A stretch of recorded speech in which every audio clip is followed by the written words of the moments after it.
Hello friends, chemistry में chemical kinetics complete कर लिया था हमने पिछले वीडियो में। उसके कुछ न्यूमेरिकल्स वगैरह भी देखे थे। आज हम अगला चैप्टर स्टार्ट करने जा रहे हैं, सरफेस केमिस्ट्री, पृष्ठ रसायन। केमिकल काइनेटिक्स के जस्ट बाद में अगला 5वां चैप्टर है, पृष्ठ रसायन या सरफेस केमिस्ट्री। देखिए, पृष्ठ रसायन किसे कहते हैं? देखिए, नाम से स्पष्ट हो रहा है, पृष्ठ यानी सतह है। किसी पदार्थ की पृष्ठ यानी उसकी सतह पर होने वाले परिवर्तन का अध्ययन करेंगे। रसायन विज्ञान की वह शाखा जिसके अंतर्गत किसी पदार्थ की सतह पर होने वाले परिवर्तनों का अध्ययन किया जाता है, पृष्ठ रसायन या सरफेस केमिस्ट्री कहलाती है। सबसे पहले अपन इसमें पढ़ेंगे अधिशोषण। सबसे पहला जो टॉपिक है अपना पृष्ठ रसायन में वो है अधिशोषण। देखिए क्या होता है अधिशोषण। ये मान लीजिए कोई ठोस पदार्थ है और ये अपने पास में यहां पर कोई दूसरा पदार्थ और है। लिक्विड मान सकते हैं आप या गैस मान सकते हैं, द्रव या गैस। किसी द्रव या गैस पदार्थ का किसी ठोस पदार्थ की सतह पर, ये जो पदार्थ है द्रव या गैस के जो अणु है, ये अणु अगर आकर के यहां इस ठोस पदार्थ की सतह पर जमा हो जाए, यहां पर एकत्रित हो जाए, तो उसी प्रक्रिया का नाम होता है अधिशोषण।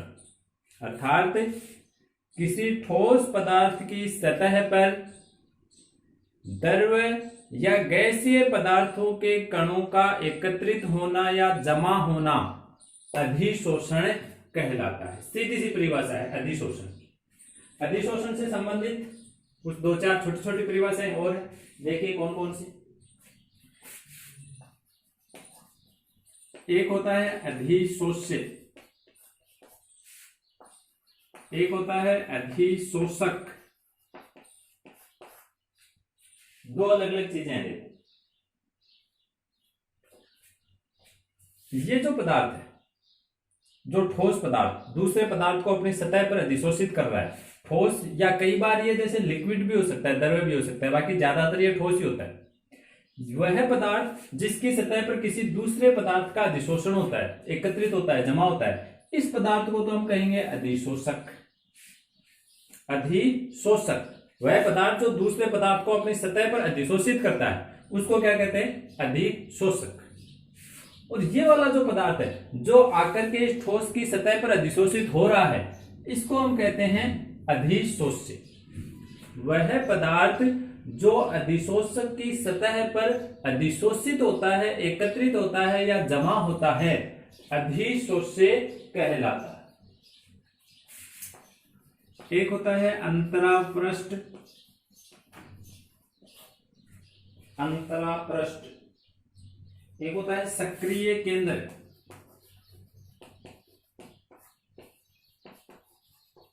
देखिए अंतरापृष्ठ क्या होता है, नाम से स्पष्ट हो रहा है, पृष्ठ यानी सतह। किसकी? इस पदार्थ की सतह। इस ठोस पदार्थ की वह सतह है जिस पर अधिशोष्य का अधिशोषण होता है। जैसे इस सतह पर अधिशोषण हुआ है यहां पर, या मान लीजिए यहां इस सतह पर अधिशोषण हो गया, ये लीजिए यहां पर अधिशोषण हुआ, तो ये जो सतह है ये पृष्ठ है। इस पृष्ठ को हम कहते हैं अंतरापृष्ठ। अधिशोषक का वह पृष्ठ जिस पर अधिशोष्य का अधिशोषण होता है या वो जमा होता है, उसे अंतरापृष्ठ कहते हैं। इस अंतरापृष्ठ पर जैसे इस तरह से मुक्त खाली संयोजकताएं होती हैं, और इन खाली संयोजकताओं पर ये अणु आकर के इस तरह से चिपकते हैं, बंध बना करके जुड़ जाते हैं यहाँ। तो ये जो खाली संयोजकताएं हैं उसको अपन कहते हैं सक्रिय केंद्र, यानी वह बिंदु, वह पॉइंट जहां पर अधिशोष्य पदार्थ आकर के जमा होता है या जुड़ता है, एकत्रित होता है, उस पॉइंट को, उस बिंदु को या उस केंद्र को हम क्या कहते हैं? सक्रिय केंद्र। अगर यहां पर इस अधिशोष्य पदार्थ का अधिकतम, मैक्सिमम, ज्यादा से ज्यादा अधिशोषण होता है तो उसे हम धनात्मक अधिशोषण कहेंगे, और अगर इसका अधिशोषण न्यूनतम हो, मिनिमम हो, तो उसे ऋणात्मक अधिशोषण कहेंगे। यानी इसके अधिशोषण के बेस पर अपन इसको दो भागों में डिवाइड कर सकते हैं। अधिशोषण अगर मैक्सिमम हो रहा है तो धनात्मक अधिशोषण, और अगर अधिशोषण मिनिमम हो रहा है, कम हो रहा है, तो उसे हम कहेंगे ऋणात्मक अधिशोषण। जैसे अधिशोषण के कुछ उदाहरण देखते हैं अपन।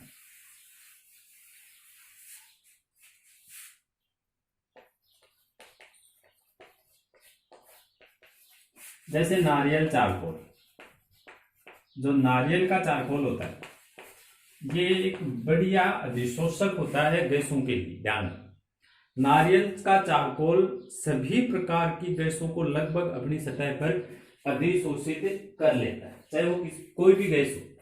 तो आप उदाहरण बता सकते हैं कि नारियल चारकोल द्वारा oxygen, nitrogen, carbon dioxide, sulphur dioxide, chlorine आदि गैसों का अधिशोषण, ये इसका उदाहरण हो गया। दूसरा उदाहरण, जैसे मान लीजिए अपने पास में कोई कार्बनिक रंजक है, जैसे मेथिलीन ब्लू है मान लीजिए,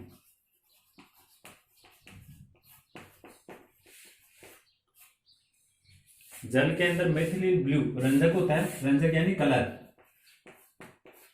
ये मान लीजिए जल में घोल करके उसका विलयन बनाया हुआ है। अगर इसमें भी हम नारियल का चारकोल डाल देते हैं तो नारियल का चारकोल इसको रंगहीन कर देगा। कैसे करेगा? नारियल का चारकोल मेथिलीन ब्लू जो रंजक के जितने भी मॉलिक्यूल्स हैं, कण हैं, उनको सबको ये चारकोल अपनी सतह पर अधिशोषित कर लेगा। तो बचेगा कौन? केवल पानी बचेगा, विलायक बचेगा।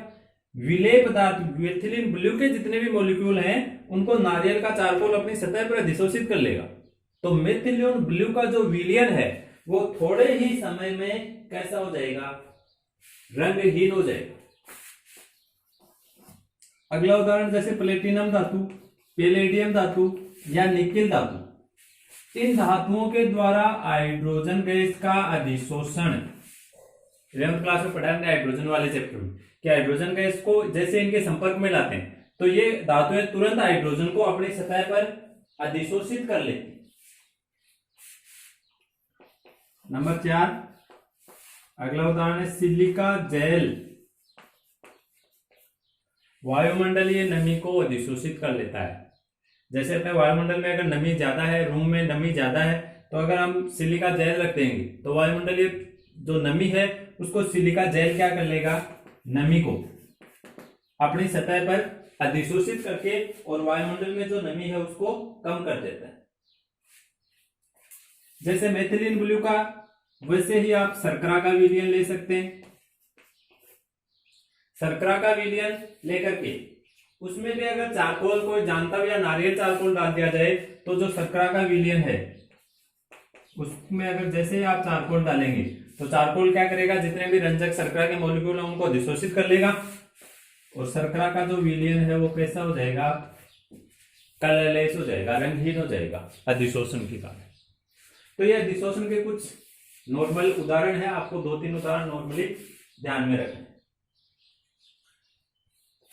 उदाहरण के बाद में अधिशोषण से ही संबंधित एक शब्द और आता है अवशोषण। दोनों में आपको कंफ्यूज नहीं होना है, ध्यान रखना है, दोनों में डिफरेंट है। एक है अधिशोषण, एक होता है अवशोषण। देखो क्या होते हैं। अधिशोषण क्या होता है ये हमने पढ़ लिया। किसी एक पदार्थ का किसी दूसरे पदार्थ की सतह पर समान रूप से एकत्रित होना या जमा होना अधिशोषण कहलाता है। अब देखो अवशोषण क्या होता है। जैसे ये पदार्थ है और इसमें मान लीजिए ये कोई दूसरा पदार्थ आकर के चिपक रहा था, सतह पर चिपकना अधिशोषण हो गया। अगर यही पदार्थ इसकी संरचना में समान रूप से वितरित हो जाए, इसकी संरचना में समान रूप से फैल गया, वितरित हो गया, तो उसको हम कहेंगे अवशोषण। केवल सतह पर जमा होना अधिशोषण और संरचना में समान रूप से वितरित होना अवशोषण, ये दोनों में डिफरेंट है।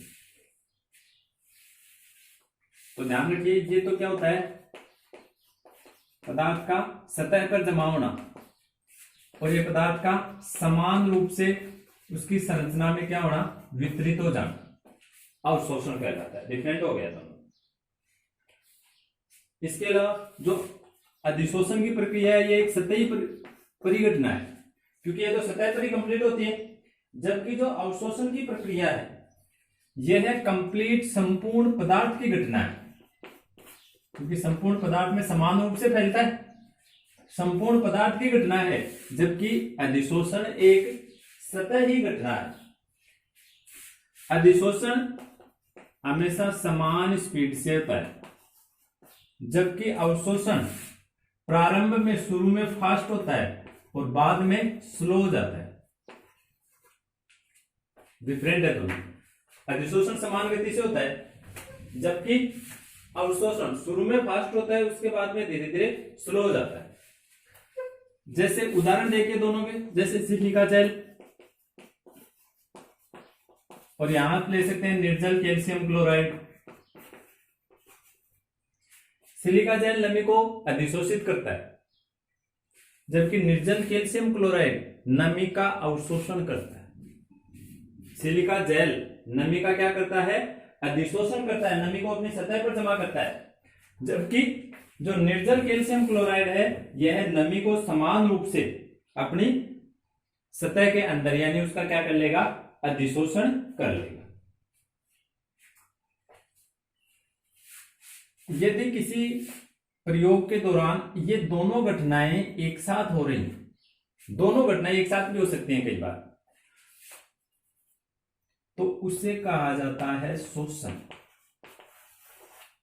यदि किसी घटना में अधिशोषण एवं अवशोषण दोनों घटनाएं समान रूप से एक साथ संपन्न होती हैं तो उसे शोषण कहा जाता है। और एक होता है विशोषण।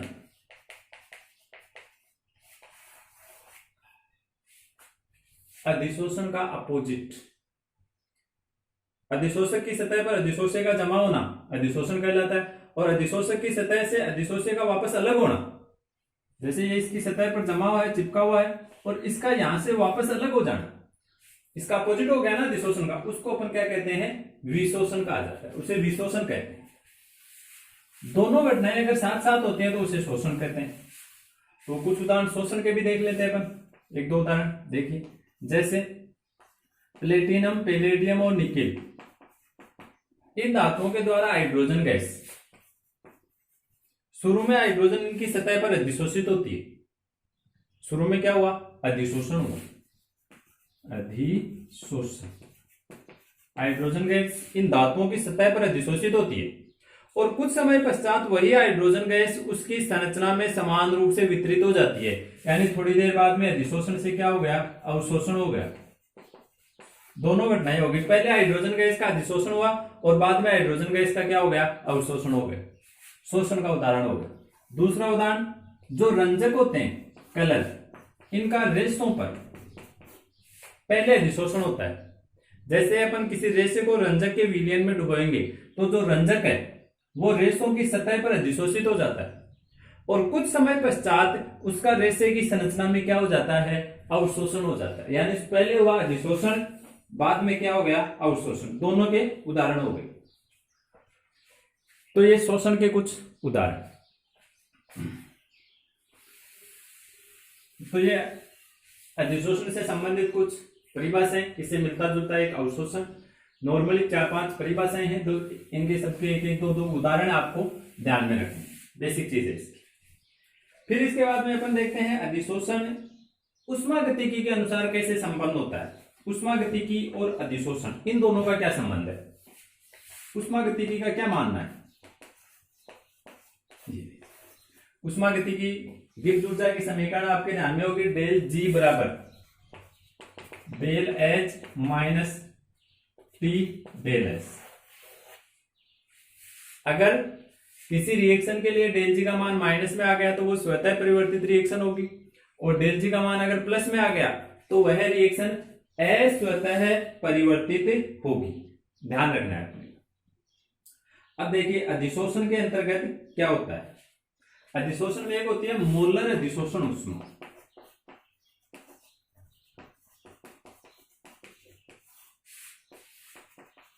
देखो अधिशोषण में होता क्या? अधिशोषक और अधिशोषित दोनों आपस में जुड़ते हैं, एकत्रित होता है। जैसे ये अधिशोषक पदार्थ है और इसकी सतह पर आकर के ये अधिशोषक अणु जुड़ गए। जुड़ने का मतलब बंध बन रहा है इनके बीच में, अधिशोषक और अधिशोषक के मध्य बंध बन रहा है। और जब बंध का निर्माण होता है तो हमेशा उष्मा का उत्सर्जन होता है, उष्मा क्षेपी प्रक्रम होता है। तो यहां पर ये जैसे ही इसकी सतह पर अधिशोषित होगा तो उष्मा का ऊर्जा का उत्सर्जन होगा, और जो ऊर्जा का उत्सर्जन होता है, उष्मा का उत्सर्जन होता है, उसी उष्मा को कहते हैं मोलर अधिशोषण उष्मा, या पृष्ठीय उष्मा भी बोल सकते हैं आप उसको, पृष्ठीय ऊर्जा। उष्मा का उत्सर्जन हो रहा है, अर्थात ये जो डेल एच है इसका मान कैसा आया, माइनस में आएगा, नेगेटिव आएगा। पहली बात, उष्मागतिकी के अनुसार अधिशोषण एक उष्माक्षेपी विक्रिया है, क्योंकि बॉन्ड का निर्माण हो रहा है, अतः उष्मा का उत्सर्जन होगा, अर्थात डेल एच बराबर नेगेटिव। दूसरा, ये जो भी द्रव्य या गैस से पहले दूर दूर फैले हुए थे, अव्यवस्थित थे, और अब आकर के इसकी सतह पर व्यवस्थित हो गए, यानी एंट्रोपी का मान क्या हो गया, कम हो गया। क्योंकि एंट्रोपी का मतलब अव्यवस्था, तो पहले तो ये दूर दूर फैले हुए थे, अव्यवस्थित थे, और अब आकर के सारे क्या हो गए, व्यवस्थित हो गए, यानी अव्यवस्था कम हो गई, व्यवस्था हो गई सारी की सारी। अर्थात डेल एच का मान भी कैसा है, नेगेटिव। डेल एच और डेल एस दोनों के मान कैसे होते हैं, नेगेटिव होते हैं। नॉर्मली सामान्य ताप पर, यानी नॉर्मल है कि रूम टेम्परेचर पर कोई अधिशोषण की प्रक्रिया हो रही है, तो उसके लिए जो डेल एच है इसकी वैल्यू हमेशा टी डेल एच से बड़ी होती है। रूम टेम्परेचर पर डेल एच ये वाली value always greater than T del H, इस वैल्यू से ये वाली वैल्यू बड़ी होगी। अगर डेल एच ग्रेटर देन है तो डेल जी का मान देखिए कैसा आएगा, ये बड़ी राशि है, माइनस की है लेकिन, और ये छोटी है, तो डेल जी का मान कैसा आएगा, अर्थात उष्मागतिकी के अनुसार अधिशोषण एक स्वतः प्रक्रम है, क्योंकि इसके लिए डेल जी का मान कैसा है, ऋणात्मक है। तो जो अधिशोषण की प्रक्रिया है वो एक स्वतः प्रक्रम हो गया। यह है उष्मागतिकी के अनुसार अधिशोषण की संभाव्यता। तो यह था अधिशोषण के बारे में थोड़ा सा बेसिक जानकारी। पृष्ठ रसायन में सबसे पहला टॉपिक जो अधिशोषण है उसकी थोड़ी सी बेसिक जानकारी। अधिशोषण के बारे में इसके प्रकार, उनमें डिफरेंट वगैरह है, ये अपन नेक्स्ट वीडियो में चर्चा करेंगे। आज के लिए बस इतना ही, धन्यवाद।